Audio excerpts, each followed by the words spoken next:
I'm just wondering, we're very familiar with physical ecologies being polluted by civilizations. I just wondered if you have any thoughts on media environments and ecologies being polluted, like what the sources of media pollution might be, and how we can address maybe greening up our media ecology. Well, a lot depends. I mean, there are different points of view on this. I think the overriding value, the ecological value, is one of balance. So that pollution is something that sends us out of balance. And it does seem that when we have all these electronic technologies going 24/7, 365, that we are creating certainly a different kind of media environment, and from a point of view that can function as pollution. What we do about it is, I'm not sure. I mean, I think we can individually try to create pockets where we say, let's keep this out. Let's take a break from these technologies. Let's go off and let's turn the technologies off. It's very hard to do this though on a larger scale. It's like I could make the decision. I like TV, so I won't. But I could make the decision to not have a television. I can't make the decision to not live in a world without television.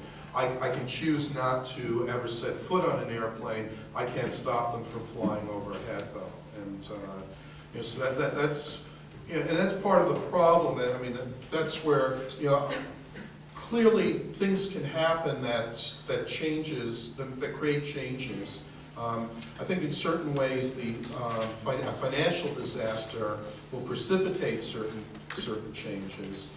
Some of the changes aren't so bad, and I think we're looking to, at least hoping for some of these technologies to, as you say, make things more green in reality. I mean, it would probably be better if we relied on transportation less and used electronic technologies to communicate instead. And of course, it's nice for me to be here. It would probably be greener, in a sense, to have me teleconference this and not come here.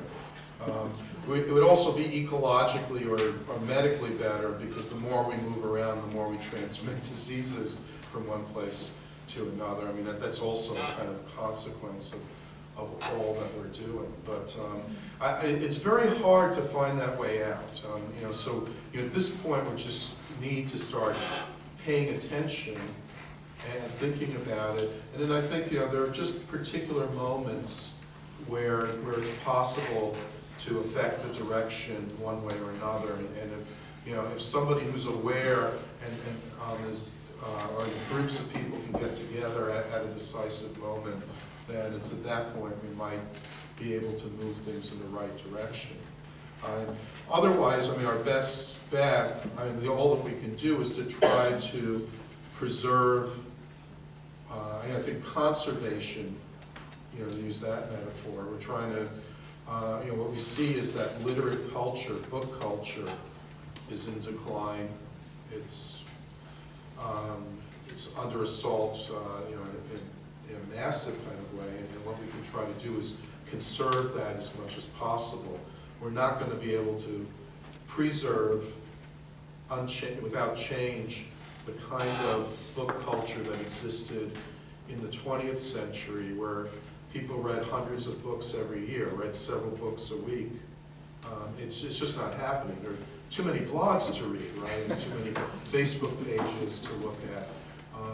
But if we can at least save some of that for some people, that might be the best that we can do under the circumstances. But we have to do whatever we can. Yeah. Mark Vigil, Stephen, you said that our future communication will be through moving images. Do you think that's the direction we're going to end up at? We won't write words, we'll just use moving images? Well, I don't think we'll stop talking. But I do think that literacy is under assault. So the future of communication, I would agree, is moving images or audiovisual communication.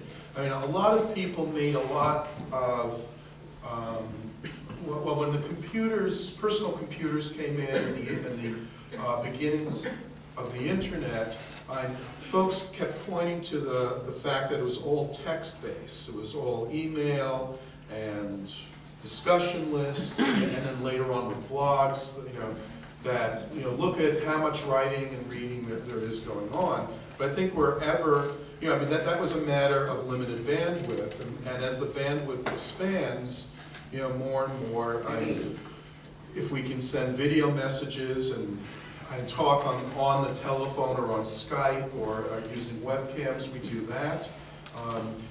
And if we can do video blogging, we'll do that. Because after all, for me to sit down and write something, I mean, it takes effort. It's hard. And for me to just sit at a computer and talk is a lot easier. So, I just think that we are moving towards that. And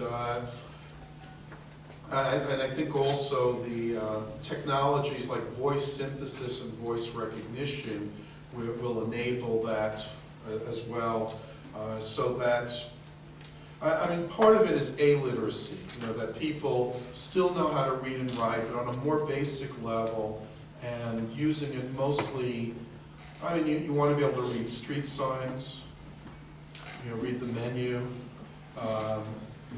maybe read a manual, read instructions, but cultural reading, like reading books again, reading for pleasure, that's what's under assault, and also something like journalism, print journalism is under assault, and I think we may well end up by the end of the century with a much reduced literacy rate overall. The thing we forget because we're still immersed in it is it's hard. It's very hard to take a child and tell that child to sit still and concentrate. It goes exactly against the grain of what a child wants to do.